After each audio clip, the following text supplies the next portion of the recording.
kaitannya dengan catatan atau kewajiban masuk kerja dan menaati ketentuan jam kerja. Tadi di depan kami sampaikan ada amanat kepada BKN, ada juga amanat yang diberikan kepada Menteri Pan-RB. Terkait dengan kewajiban masuk kerja dan menaati ketentuan jam kerja, ini PP mengamanatkannya sebetulnya pengaturan lebih lanjut itu kepada Menteri Pan dan RB. Jadi bagaimana kemudian penghitungan jam kerja, bagaimana kemudian model pelaksanaan jam kerja pada masa new normal seperti saat ini gitu ya. Di PP disiplin diatur bahwa pengaturan jam kerja atau kewajiban masuk kerja dan menaati jam kerja ini mempertimbangkan fleksibilitas waktu serta ruang kerja atau tempat kerja gitu. Makanya sekarang nih kita sudah mulai sering dengar nih istilah-istilah work from anywhere gitu ya, work from apa nih Jakarta Kota misalnya, work from kota gitu kan. Pak Tariman kayaknya senang ya bikin kegiatan di kota ya. Work from kota misalnya, atau work from Bogor, atau work from bandara, work from kafe dan seterusnya gitu ya. Atau work from, nah itu yang kemudian ke depan akan diatur.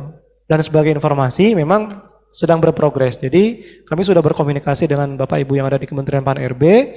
Nanti akan ada peraturan presiden yang mengatur soal hari dan jam kerja. Dan Permen Pan tentang kewajiban masuk kerja dan menaati ketentuan jam kerja yang juga misalnya mengatur soal flexible working arrangement. Jadi bekerja bisa dari mana saja. Bekerja bisa dari rumah, dari kantor, dari hotel, dari bandara, dari macam-macam lah gitu ya.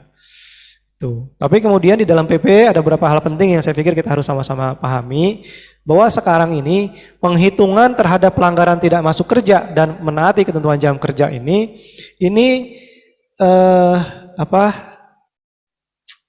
rentang waktunya dipersingkat gitu ya. Atau interval waktunya dipersingkat. Kalau dulu pelanggaran disiplin baru bisa dijatuhkan kepada PNS yang tidak masuk kerja minimal 5 hari, ya enggak? 5, 10, lipatannya 5 gitu. 5, 10, 15, 20, 25 dan seterusnya sampai dengan 46 hari atau lebih. 46 hari baru bisa diberhentikan dia karena melanggar disiplin. Jadi harus nunggu dulu tuh instansi 46 hari enggak masuk. Sekarang enggak lagi. Dengan PP 94 2021 dan juga peraturan BKN 6 2022 28 hari saja seorang PNS tidak masuk kerja tanpa alasan yang sah sudah bisa berhenti, teman-teman, Bapak Ibu sekalian. 28 hari tidak masuk tanpa alasan yang sah, tanpa keterangan yang sah, sudah bisa diberhentikan.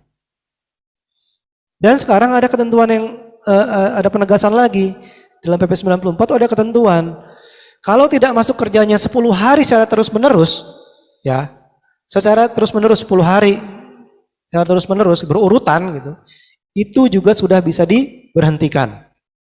Sudah bisa diberhentikan dengan hormat di atas permintaan sendiri.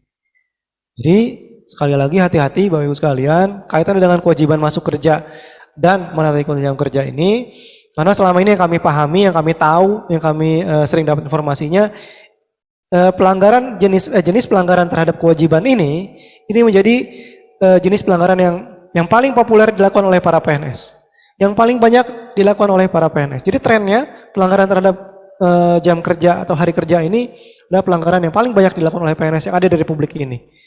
Jadi hati-hati. Sekarang saya pikir kita banyak dimudahkan dengan tadi sistem kerja yang baru, sistem kerja new normal. Kita dimudahkan dengan mekanisme kerja bisa dari rumah, bisa dari kantor. Kemudian presensi berbasis geotagging, geolocation gitu ya. Kita bisa presensi dari rumah dan seterusnya. Gak perlu dulu zaman-zaman kami, zaman-zaman Pak Tariman mungkin harus absen di kantor, harus pakai handkey, pakai fingerprint gitu kan. Sekarang enggak. Di Kementerian Agama mungkin sudah punya aplikasi tersendiri gitu ya, kaitannya dengan presensi. Ya kita banyak kemudahan-kemudahan lah. Jadi ya kalau menurut kami ya kebangetan gitu kalau kemudian masih terjadi pelanggaran terhadap kewajiban masuk kerja dan menaati ketentuan jam kerja. Ya. Itu. Kemudian berikutnya di dalam PP 94 juga kita sudah mungkin sama-sama atau pernah mendengar gitu ya, bahwa saat ini ada juga ketentuan yang mengatur bahwa kalau ada PNS yang tidak masuk kerja, lanjut saya Pak ya, tidak masuk kerja secara terus-menerus, belum Pak yang tadi Pak, maka kemudian bisa dihentikan pembayaran gajinya. Jadi bisa di stop gajinya Pak, kalau kemudian dia tidak masuk kerja secara terus-menerus. Selain diberhentikan, dihentikan pembayaran gajinya. Ya, hati-hati. Jadi kita melalui norma ini atau melalui ketentuan ini ingin menyelamatkan uang negara gitu. Jangan sampai kemudian orang yang nggak disiplin, orang yang nggak kemudian tertib, orang yang jarang masuk, orang yang malas, yang sering bolos segala macam, ini terus digaji. Kan negara keluar uang untuk orang yang salah. Pada akhirnya dalam PP 94 dan juga di perbannya kita atur, dihentikan pembayaran gajinya. Dan penghentian pembayaran gaji itu nggak perlu nunggu keputusan hukuman disiplinnya diketok. Nggak perlu nunggu SK hukuman disiplinnya jadi. Jadi sebagai contoh tadi sudah dia tidak masuk kerja selama 10 hari secara terus-menerus. Kan memang proses disiplinnya akan berjalan tuh, dia akan dipanggil periksa gitu ya. Tapi kan kalau harus nunggu itu, lama lagi kadang. Harus ada pemeriksaan, pemanggilan, sampai dengan SK-nya jadi dan disampaikan kepada yang bersangkutan. Butuh waktu. Nah, penghentian pembayaran gaji tidak perlu menunggu proses itu. Ya, hentikan dulu gajinya. Kalau nanti di kemudian hari terbukti bahwa dia memang betul melanggar, berhentikan dia. Tapi kalau kemudian nanti tidak terbukti dia melanggar atau dia misalnya tidak masuk kerja selama 10 hari dan dia punya alasan yang sah, nanti gajinya bisa bisa dikembalikan. Hak kepegawaian bisa dikembalikan. Ya, itu Bapak Ibu sekalian. Di perban atau di peraturan BKN kita tegaskan. Kemudian kita juga masih kenal pelanggaran terhadap kewajiban masuk kerja dan menaati ketentuan jam kerja ini dihitung secara kumulatif sampai dengan akhir tahun berjalan. Jadi dihitung sampai akhir tahun.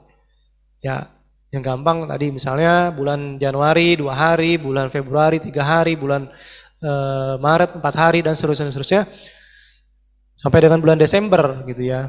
Tapi tolong dicermati gitu ya.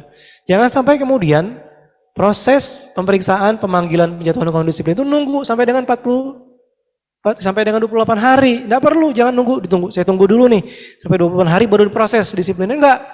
Jadi ketika memang terjadi dugaan pelanggaran disiplin 3 hari, 4 hari, 5 hari gitu ya, tidak masuk kerja tanpa alasan yang sah, tindak lanjuti, diproses saja gitu. Panggil periksa hukum. Jangan kita tunggu banyak dulu gitu kan. Jangan kita tunggu kalau istilahnya Bu Rani, gua tunggu di ujung pengkolan gitu kan. Tunggu 28 hari dulu baru diproses, enggak gitu. Jadi panggil periksa hukum. Ya, supaya kemudian kita tidak menyalahi prosedur.